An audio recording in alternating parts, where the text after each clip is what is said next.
سلام، من رضا اسعد هستم.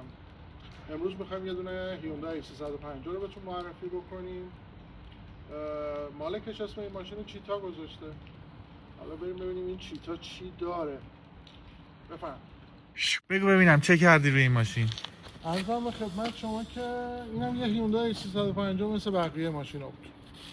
منتها تفاوتش اینه که ما برای اینکه 4 تا جای خواب بزرگسال رو تامین بکنیم و اینکه داخلش هم برای تردد و نشستن 4 نفر جای خیلی خوبی داشته باشه، روی این ماشین سقف بازشو نصب کردیم. محل ورود و خروجش از دریچه فابریکی که برای سانروف رو سقف هست از اون استفاده شده. این سقف هم به صورت فایبر گلاس ساختیم با مکانیزم برقی که با ریموت و کلید کار میکنه. روی این سقف ماشین نصب شده. لازم به ذکره که با همین تجهیز این ماشین کاربری اتوکمپینگش رو گرفته، یعنی چیزی که مانع قانون باشه نیستش. با همین تجهیزات و همین سقف کاربری اتوکمپینگ رو گرفته.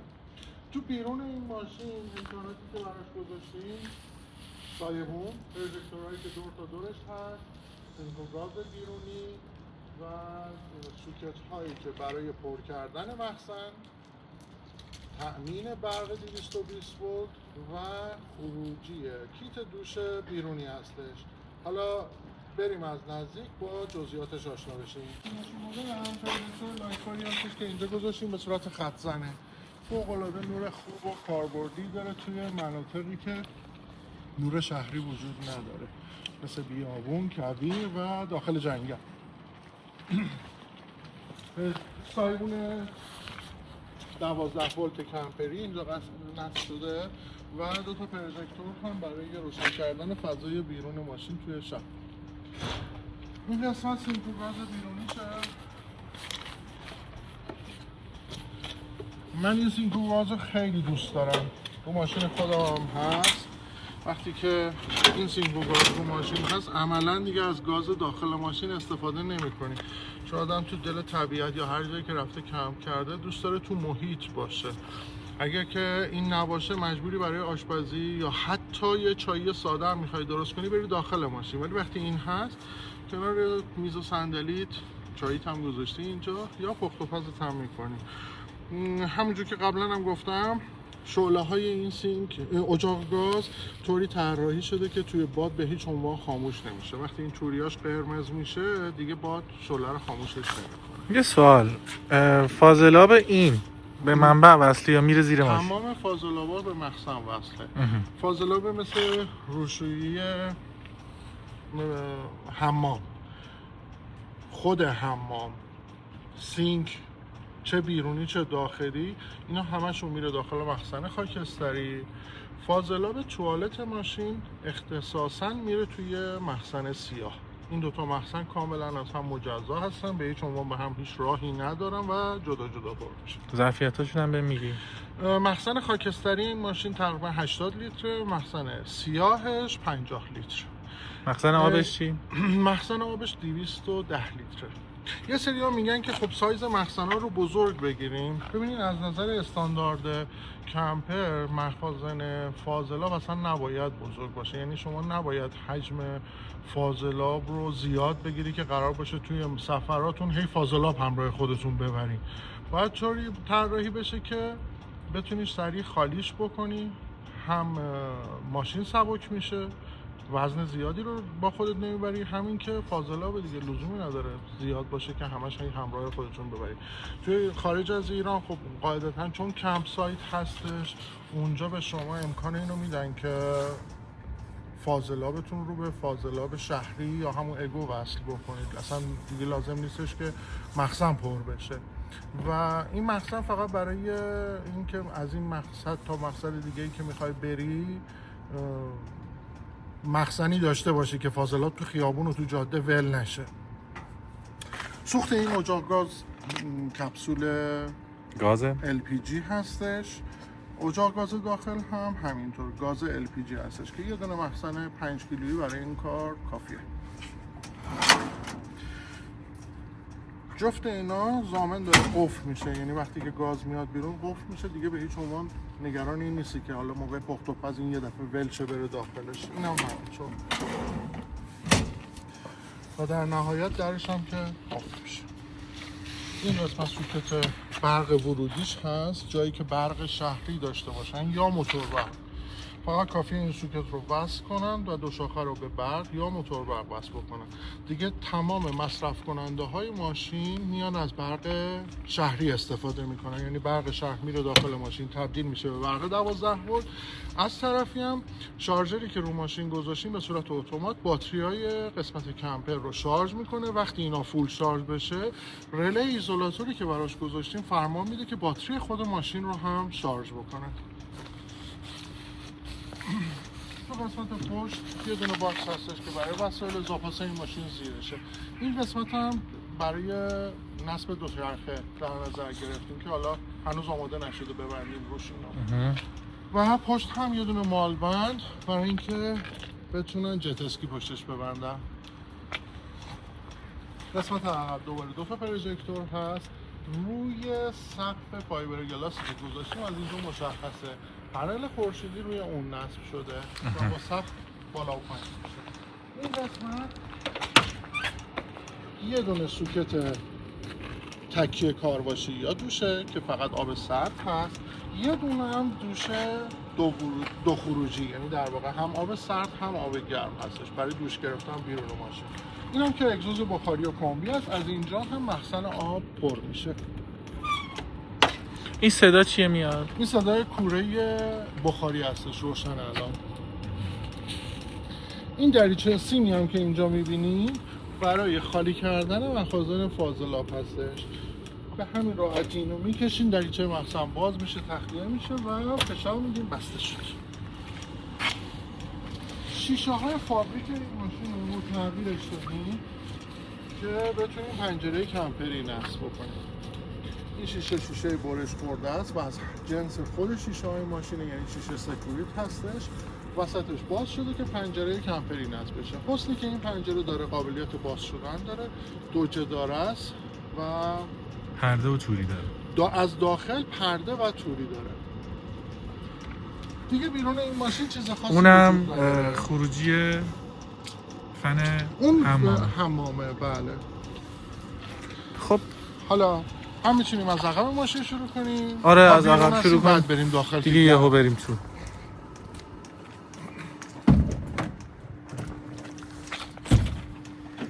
اونم که میشناسید اینجا پارکه. هنوزم معتقدم خفن ترین کمپر ایرانه. این قسمت عقب اینجا فضای تختشه، یه توری داره. این قسمت بار و تاسیساتشه.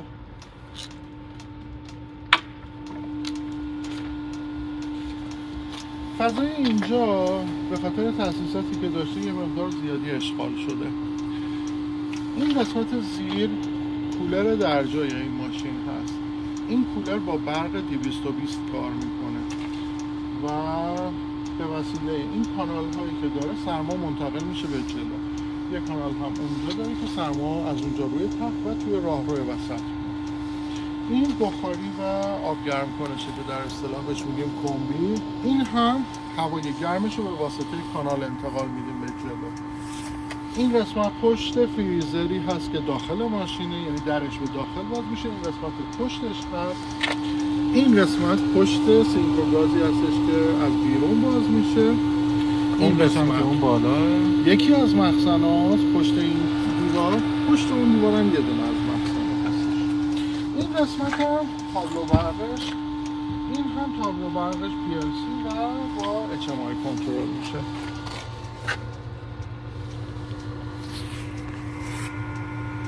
هم کنترل سولاره. بله این قسمت کنار پنل خورشیدی کنترل شارژشه. این شارژر باتری ها هستش و این کل تابلو برق. تمام سیستم برقی این ماشین هر کدوم به صورت مجزا کابلش اومده داخل این تابلو برق. اینجوری نیست که وسط راه انشعابی گرفته شده باشه یا مثلا از یک کابل چند تا چیز رو بخواد روشن بکنه.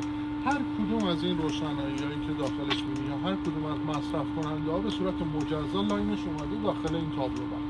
حالا به هر علتی این تابلو برق ما از کار افتاد، یک کدوم از این قطعا کار نکنه، مسلماً HMI دیگه هیچ فرمانی نمیتونه صادر بکنه. اصلا اومدیم خود HMI سوخت به هر دلیلی، باز براش کلیدای دستی گذاشتیم به صورت مکانیکی اینجا فعال میشه. یعنی تمام مصرف کننده ها اگر این تابلو برق نباشه کار خودشون رو انجام میدن، هیچ خللی توی سیستم ایجاد نمیشه. یه چیزی رو تا داریم میریم جلو توضیح بدم. این ماشین کمپر بودا، بعد از اینکه ولکان درست میشه صاحبش میاد میگه که آقا من دوست ندارم، بکنید از نو بسازید. و خیلی از چیزاش الگو گرفته از اون ماشینه. دوباره اینا ولی خب از ولکان بهتر شد به نظرم، اینکه سقفش هم باز میشه و 4 تا جای خواب داره یه نعمت. من از آقا رضا زودتر میرم که فیلم بگیرم تا ایشون میاد. بفرمایید قربان. خب اولین تغییری که اینجا انجام دادیم صندلی های جلوی این ماشین رو تغییرش دادیم به صندلی های ولوو که مکانیزم بادی داره روش. صندلی راننده اتوبوس؟ نه، مال تریلی های اف هاشه. آها. هم راننده هم شاگردش، جفتش رو تغییر دادیم به خاطر اینکه اون تنشایی که تو جاده ایجاد میشه دیگه به سرنشین منتقل نشه. اون سیستم باد این بازی ها رو میگیره.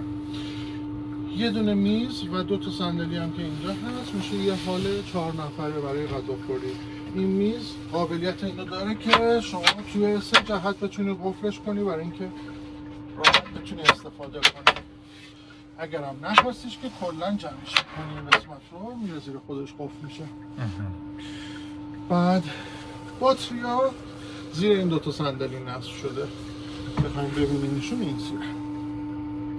اینورتر و باتریا این زیر هستن، دسترسیش هم به همین راحتیه، صندلی بلند میشه و یه دونه یخچال ایندلبی اینجا هست، یخچالی که من فوق العاده ازش راضیم. تو ماشین خودم هم همین یخچال هست ولی سایز بزرگترش، هم از نظر مصرف انرژی فوق العاده کم مصرفه، هم از نظر راندمان بی نهایت کیفیت خوبی داره. یه چیزی رو دوستا که دارید این فیلم رو میبینید توجه کنید، یخچال کمپر باید قفل داشته باشه. فرض کن تو سفر کلی خرید کردی، تخم مرغ هم چیدی اون بالا، یهو سر یه پیچ در یخچال اگر قفل نداشته باشه باز میشه میریزه تو کل زندگیتون. حالا یه چیز دیگه راجع به یخچالایی که مخصوص کمپر طراحی شده بگم، برای خیلی‌ها سواله، حتی گهگاه از من پرسیدن آقا چرا بدنه یخچال رو پیچ زدی؟ یخچال‌های مخصوص کمپر توی دفترچه و منوالشون اصلا محل نصب داره که شما میتونی 5 سانت از لبه های یخچال جای پیچ هستش که پیچش کنید. 5 سانت اول 5 سانت اول و آخر. حالا یخچال ایندلبی اومده چیکار کرده؟ اگر نگاه کنید خودش 4 تا جای سوراخ گذاشته که شما میتونید این درپوشا رو در بیاری از داخل پیچ بزنی به بیرون، درپوشا رو ببندی. این باعث میشه که دیگه تحت هیچ شرایطی این یخچال اصلا از جاش تکون نده. دزدم نمیتونه ببره. و از همه مهمترش هم همین قفلی هستش که روش داره، در که میبندی دیگه به هیچ عنوان نه با تکون باز میشه. اینجا کنترل بخاری کمریش هست. این رو هم دستگاه اسپرسو قراره بذاریم که اونم تو راه داره میاد که امروز نصبش بکنیم. تلویزیون رو بهم بگو. تلویزیونش هم که یه تلویزیون تاشو مخصوص ماشین های سنگین هستش، یعنی اتوبوس و کمپر و اینا. این تلویزیون هستی که داره خودش سیستم عامل اندروید داره و فقط کافیه که به اینترنت وصل بشه، حالا از طریق وای فای. دیگه تمام امکاناتی که شما توی یک گوشی اندروید داری رو میتونی توی این تلویزیون داشته باشی. یکی از کامودهای بالا رو باز میکنی برام؟ میخوام راجع به دستگیرش قفل داره یا نه؟ نه نیاز نداره چون کرکره‌ای هست، وقتی که میاد پایین دیگه به هیچ عنوان باز نمیشه. اولا سنگینی خودش اجازه نمیده بره بالا و اینکه رو پایین هم دیگه جایی نداره بخواد بیاد. دکور این ماشین خیلی وقت من رو گرفت. به چرا؟ خاطر اینکه شما نگاه بکنین کروایی که روی این بدنه هست، همین کرو قسمت بالاش هم هست. درسته، شبیه هواپیما شد. دقیقاً یه چیزی شبیه پازل درست کردیم که تونستیم این دکور رو سر همش بکنیم، یعنی تمام این قطعات دونه دونه CNC شده و به هم در مجموع چسبیده شده و مونتاژ شده. این خروجی کار شد. یعنی این سطحی که مثلا 1.5 متر تشکیل شده از چوب‌های 16 میلیمتری که کنار هم دیگه چسبیده شدن و با CNC این شکلی بریده شدن. اینا رو چسبوندن به هم دیگه و یه رنگ زدن این شکلی شده. که خب خیلی راحت میتونستی چوبو خم بکنیش، ولی موضوع اینه که ما اینجا یه ضخامت لازم داشتیم. اگه قرار بود چوبو خم بکنیم فقط 16 میلیمتر بود، در صورتی که اینجا الان خودتون نگاه کنید نزدیک 2 سانتی رفته چوب و اینجا یه 4 سانت پهنا داریم. خم کردن یه چوب توی این اشل خیلی کار سختی هستش و کلا الان یک پارچه شده این دکور دیگه. HMI این قسمت HMI اون هست، در واقع شبیه ولکان و ابرا. تمام کلیدای کنترل روشنایی، چراغا، مخازن، دما هاست، دمای داخل بیرون و دمای مخزن آب و یخچال، فریزر، پمپ ها و ولتاژ باتری. ولتاژ اینورتر، ولتاژ باتریه 225. کالیبره نشده این هنوز، این عددشو باید اسمش هم که اینجا نوشتن چیکا.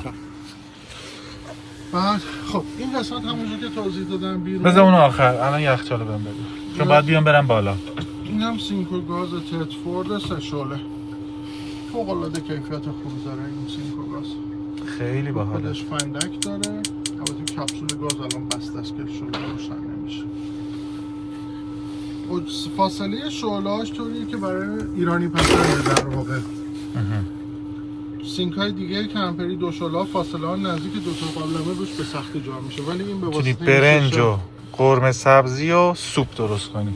آره، سه شعله‌اش فاصله‌اش خوبه و حسن بزرگش هم همین درای شیشه‌ایه که داره. شما اگه داری ظرف میشوری میتونی به راحتی این قسمت رو ببندیش و از این به عنوان میز کار استفاده کنی و ظرفایی که شستی رو بذاری اینجا تا خوش بشه.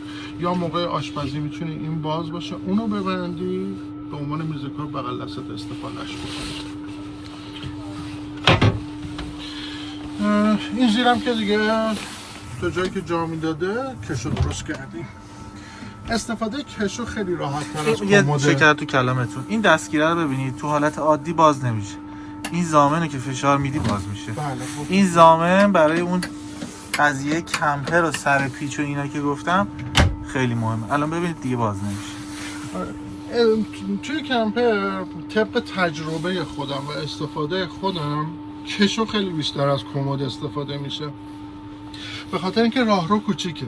اگه کمد باشه شما برای اینکه یه چیزی از ته کمد برداری حتما باید بشینی دلاشی بری اون زیر. برای همین اومدیم تا جایی که راه میده همه رو کشو کردیم که با کشیدنش بیرون دیگه تا ته اونم دسترسی داریم. از هر دو طرف هم میتونی از هر دو طرف میشه برداشتش. دیگه چی داریم اون زیر؟ اینجا یه دونه کشوی بزرگ برای جای قاشق و چنگال.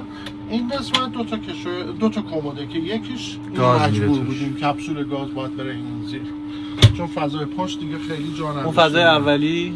این فضای اولی یه دونه میز کار باز به صورت کشویی میاد بیرون. خب زیریش یه دونه جا کفشیه.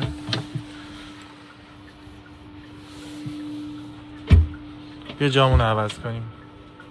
خب اینجا مایکروفره، پایینش هم همون فریزر کشویی که پشتشو از اون قسمت دیدیم. باز این بالا کمودا و همون مکانیزم و همون سرک برای ریلی و همون سرویس بهداشتش. چه گرمایی داره از این تو میزنه بیرون. یه ورودی بخاری توش داره. بله. آها اون هاشش از اونجا حمام بکنی دیگه با خیال راحت میمونی تو، چون اونجا خودش یه خروجی مستقل داره و گرم قشنگ. اون دوتا دکمه‌ای که اون بالای چیه؟ مال هواکش فن هستش. یه دکمه اون پایین هست که مال توالته. موتور برقی توالت رو باش راه میندازه. اون کمدن باز میشه از اونجا چون یه دستگیره دارم میبینم اون بله. میشه برای دسترسی به پشت تاسیسات. درسته؟ تاسیساتی که مال شیرالات داخل حمام هستش. توالت هم سایز کوچیک برقیه. هر جا دیدید توی ماشین این دکمه هست بدونید توالتش مجهز به سیستم خردکن و مکش برقیه. خیلی هم عالی و دلباز. خب این درا رو هم بذار. این درا رو، این شیارا برای اینه که شما اگر دوش گرفتید آب چکید به دور در، این شیارا هدایتش میکنه به وسط در رو که میریزه کف و میره دیگه بیرون ماشین نمیاد. دیگه بیرون نمیاد. بله. کولر ماشین هم کولر در جایی که گفتم خروجیاش 2 تاش اینجاست، 2 تا هم که این وسط هست. گرفتم. دیگه حالا میشه سقف هم که دیزاین ولکانیه. قسمت خواب بفرمایید. این همون دریچه‌ای که عرض کردم خدمتتون. فابریک سانروف. قبلا هیوندای اینجا سانروف داشته، ما اون سانروف رو کلا برداشتیم و اینجا شده محل تردد برای قسمت بالا. از نظر ابعاد بخوام بهتون بگم، عرض تخت بالا دقیقاً هم عرض خود ماشینه، منتها خب چون قسمت بالای ماشین میاد به هم نزدیک میشه، الان عرض داخلی 140 هست، طول تخت 2 متر و 10 هستش. از اینجا تا انتهای ماشین میشه طول تخت قسمت بالا. توش چی کار کردی؟ کلا داخلش پارچه هسته. نه من اون هواکش داره توش؟ نه این ماشین هواکش نداره. اینجا فقط یه دونه روشنایی داره که برای چراغ مثل حالت چراغ خواب میتونه انجام کار بکنه. بعد پورت فندکی و یو اس بی برای شارژ کردن گوشی. کل این چادر هم از 3 طرف قابل بازشو هستش، میتونید دراشو باز بکنید ولی توری داره که حشره هم نیاد داخل. از بابت سیستم گرمایشی هم همین الان که با توجه به اینکه در ماشین هم تو بازه، تو این چند دقیقه‌ای که بخاریش روشن بوده بریم بالا، قشنگ گرما رو حس می‌کنید که اون بالا گرما جمع شده. یعنی تو فصل سرما اصلا نگران این نباشین که بالا سرد میشه و نمیشه خوابید. باز و بسته شدن این قسمت سقف هم که برقیه. بله، هم با کمک دکمه دستی میتونن این کارو بکنن، هم با ریموت. و چیزی که خیلی من دوست داشتم این قسمته که خیلی راحت میشه از قسمت راننده با این ظرافت موکت رو به پارکت چسبوندی و رفت آمد داشت. خیلی ماشین باحالی شده. تمیز میمونه دیگه. دست شما درد نکنه. خواهش میکنم آقا. بفرمایید که چقدر هزینه کار شد. این ماشین یه مقدار هزینهش بیشتر از حد معمول ماشین‌های دیگه شد، بخاطر اینکه یه بار ما اینو دمونتاژ کردیم و دوباره این کار انجام بدیم. ولی اگر ماشین خامی باشه که قرار باشه دقیقاً مثل همین ترکیب داخلش اجرا بشه، تقریبا 1,800,000 هزینه تجهیزش میشه. یعنی یکی بیاد ماشینشو بذاره اینجا، ماشین 0 کیلومتر رو بذاره با تجهیزاتی که میخری، دستمزد خودت، چوب و لوله کشی و جوشکاری و تانک و نمیدونم گاز و کولر و سقف بازشو، همه اینا با شرایط فعلی و قیمت فعلی با دلار امروزی. امروز دلار چقدر بود؟ 90,100 تومان. 1 میلیارد، یعنی حدوداً 20,000 دلار هزینهش میشه. ممکنه حالا 2 روز دیگه بعداً این فیلمو ببینن. امروز 20,000 دلار هزینه تجهیز این ماشین شده. اینم بگم که خب حالا کسایی که منو میشناسن، ما هیچ کاری بیرون از اینجا نداریم. به محض اینکه ماشین وارد این مجموعه میشه، هر چیزی که شما داخلش میبینید برای ساخت و ساز اینجا نیروهامون انجام میدن، ساخته میشه، داخل ماشین نصب میشه، بعد تکمیل شده میره بیرون. چیزی نداریم که بگیم این میره بیرون ساخته میشه دوباره ماشین برمیگرده. از لحظه‌ای که میاد اینجا ماشین تا لحظه‌ای که تکمیل بشه همه کار همینجا صورت میگیره. حتی کاور بدنه هم شما اینجا انجام میدید. بله. طراحی‌های بغل بدنه، رینگ و لاستیک، از رنگ دکورها، ساخت دکورها، ساخت مخازن، فقط مواد خام اولیه است که هی وارد کارگاه میشه و اینجا دیگه ساخته میشه. بفرمایید که شماره تلفن چنده؟ 912 150 52 98. مرسی از وقتی که گذاشتی رضا جون. قربونه. مرسی از شما که این فیلم رو تماشا کردید. ممنون میشم این فیلم رو بفرستید برای کسایی که به این بازی علاقه‌مندن. خودتونم امیدوارم که دوستش داشته باشید. فراموش نکنید که انرژی ساخت این فیلم ها رو شما تامین میکنید. یعنی اگر وقت بذارید این ویدیو رو لایک کنید، اگر کانال رو سابسکرایب نکردید سابسکرایبش کنید، اگر با دوستانتون به اشتراک بذاریدشون دکمه شیر رو بزنید، لینکش رو واسه دوستاتون بفرستید، ببین علی این فیلم رو نگاه کن خیلی باحاله، بیاید با هم شریکی همچین ماشینی درست کنیم و در نهایت نظرتون رو واسه هم بذارید که آقا این فیلم باحال بود، فیلم خوبی نبود، ادیتش بکن، ماشینه چرا انقدر گرونه، همه این چیزا رو بهم بگید. من تو ساخت فیلم های بعدی کیفیت هم بالاتر خواهد رفت. ارادتمند شما آرش آروین، کمال شهر.